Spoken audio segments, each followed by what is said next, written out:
My name is Riley Gaines. I'm a recent graduate from the University of Kentucky, where I was on the women's swim team. I proudly finished my career as a 12-time NCAA All-American, a 5-time SEC champion. I am one of the fastest 200 butterflyers of all time. But on March 17th of last year, my teammates and I and other female swimmers from universities around the country were forced to compete against a biological male named Leah Thomas. Thomas was allowed to compete in the women's division after competing as a member of the University of Pennsylvania's men's swim team for 3 years.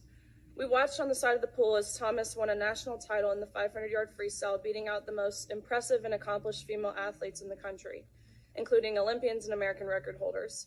Whereas just the year before, Thomas at best was ranking in the 400s in the men's category. The next day, Thomas and I raced in the 200 freestyle, which ended up in a tie. We went the exact same time down to the 100th of a second. Having only one trophy, the NCAA told me that I would go home empty-handed and this trophy would go to Thomas. And when I questioned this, the NCAA told me that Thomas had to hold it for photo purposes. I was shocked. I felt betrayed and belittled, reduced to a photo op. But my feelings didn't matter. What mattered to the NCAA were the feelings of a biological male. In 1972, Congress enacted Title IX to end unjust sex discrimination in all aspects of education, including college athletics. But by allowing Thomas to displace female athletes in the pool and on the podium, the NCAA intentionally and explicitly discriminated on the basis of sex. Although the NCAA claimed it acted in the name of inclusion, its policies in fact excluded female athletes. But that is not all. In addition to being forced to give up our awards, our titles, and our opportunities, the NCAA forced female swimmers to share a locker room with Thomas, a 6'4", 22-year-old male who was fully intact with male genitalia. Let me be clear, we were not forewarned. We were not asked for our consent, and we did not give our consent. If nothing else, I hope you can truly see how this is a violation of our privacy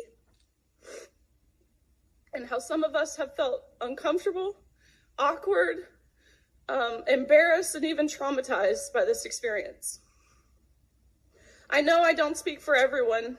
It's impossible to speak for everyone, but I can attest to the tears that were shed on that pool deck by these poor 9th and 17th place finishers who missed out on being named an All-American by 1 place.